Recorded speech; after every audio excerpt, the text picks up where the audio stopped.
Tonight, an Aransas Pass homeowner is demanding answers after discovering a house built on his property. The unusual situation is raising serious questions about property lines and how permits are handled in the city. Our Lydia Herrera is in studio to tell us more. Lydia?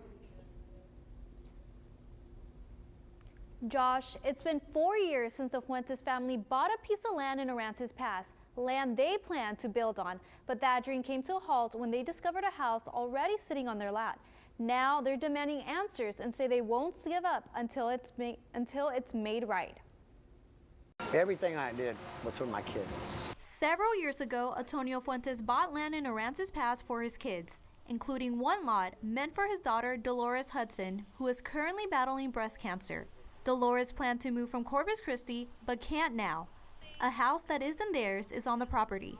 Dolores says the city's building official issued a certificate of occupancy under her parents' name, even though they never submitted an application to build a house. There's an application to apply for a certificate of occupancy, and he says it doesn't exist. So if he says, just because he says it doesn't exist, okay, well fine, you still did that in my dad's name without him knowing.